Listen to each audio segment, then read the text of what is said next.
iyo uganiriye n'abasesenguzi batandukanye barimo n'ababaye abanyagihugu b'ikipe ya Manchester United bahuriza ku kuba Marcus Rashford ari umukinnyi ukomeye cyane muri iyi kipe kandi ari inkingi ya mwamba ari nawe zingiro ry'imikino ya Manchester United. Iyo yabishingira hanini ku bitego ikipe igenda itsinda kuko Rashford afite ibitego byinshi kandi anafasha cyane mu kinire y'ikipe muri rusange. Marcus Rashford. It's his most prolific season ever. Rashford, 23 goals for this campaign.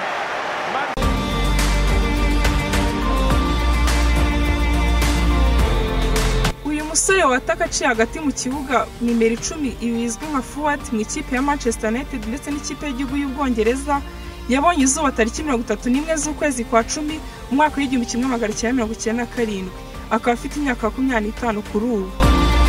Yavukiye mu mujyi wa Manchester mu gihugu cy'Ubwongereza avuka kuri se yitwa Robert Rashford ndetse na Melanie Rashford. Rashford afite abavandimwe batanu aribo Dwayne Maynard, Chantal Rashford, Denis Rashford, Tamara Rashford ndetse na Claire Rashford. Yize amashuri ye muri Ashton-on-Mercy School, iri rikaba ari ishuri riherereye mu mujyi wa Manchester mu gihugu cy'Ubwongereza aho afite impamyabushobozi muri sport, ibi bizwi nka National Diploma in Sports. Uyu musore kwitwara neza cyane mu ikipe ya Manchester United yatangiye urugendo rwe mu mupira w'amaguru ahereye muri academy yitwa Fletchermoor Rangers yinjiye mu mwaka wa 2003 aho yari afite imyaka 7 kuri ubu. Yakinnye muri academy ya Fletchermoor Rangers guhera muri uwo mwaka wa 2003 ageza mu mwaka wa 2005 aho yerekeza muri academy y'ikipe ya Manchester United. Yinjiye muri academy y'ikipe ya Manchester United guhera mu mwaka wa 2005 aho yari afite imyaka 8 gusa ageza mu mwaka wa 2015. Nyuma yaje kuzamurwa mu ikipe ya Manchester United nkuru byari tariki 25 z'ukwezi kwa 2 umwaka wa 2015 akaba ari nabwo yahise yemererwa gukina ikipe ya Manchester United byemewe muri shampiyona y'icyiciro cya mbere mu gihugu cy'Ubwongereza. Mu mwaka wa 2016 nibwo Marcus Rashford yakinnye umukino wa mbere mpuzamahanga mu ikipe ya Manchester United byari mu irushanwa rya UEFA Europa League aho bakinaga n'ikipe ya FC Midtjylland yo muri Danish Super Liga yo mu gihugu cya Denmark. Tariki 20 z'ukwezi kwa 3 umwaka wa 2016 nibwo Marcus Rashford yabashe gutsindira ikipe ya Manchester United igitego muri Manchester Derby. Uyu akaba ari umukino uhuriramo amakipe abiri yo mu mujyi wa Manchester, ikipe ya Manchester City bakunda kwita The Citizens ndetse n'ikipe ya Manchester United bita amashitani atukura The Red Devils.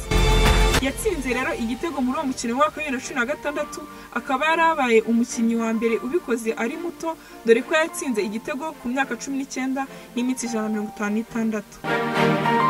Muri rusange amaze gukina ikipe ya Manchester United imikino 340 amaze kwitsindira ibitego 117. Muri iyi sezon ya 2023 muri Premier League amaze gukina imikino 25 yatsinze ibitego 16 amaze no gutanga assist 3.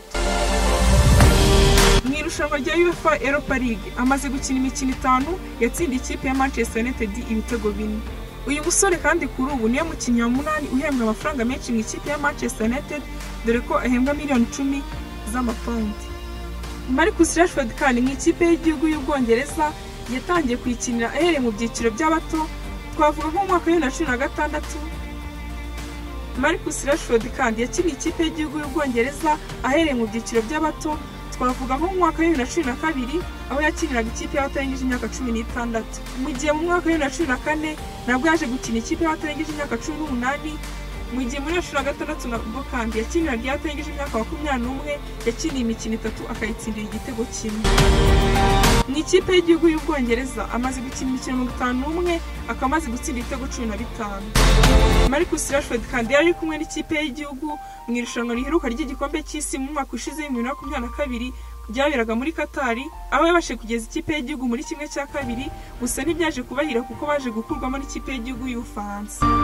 Uyu musore kandi mu mwaka wa 2021 muri Euro 2021 yabashije kugeza ikipe y'igihugu ku mukino wa nyuma aho baje gutsindwa n'ikipe y'Ubutaliyani penalty 3-2 nyuma y'uko bari banganyije igitego 1-1. Uyu musore kandi yagiye atwara ama-award agiye atandukanye twavuga nka BBC Expert Panel Special Award yatwaye mu mwaka wa 2020, Glamour Award for Game Changing Man mu mwaka wa 2021, ndetse na Patiman Award for Service nayo yatwaye muri uwo mwaka wa 2021. Naho mu buzima bwe busanzwe uyu musore Marcus Rashford tariki 23 z'ukwezi kwa gatanu umwaka wa 2022 yatangaje ko ari mu rukundo n'umwongerezakazi Lucia Roy wavutse tariki 23 z'ukwezi kwa 11 umwaka wa 1997.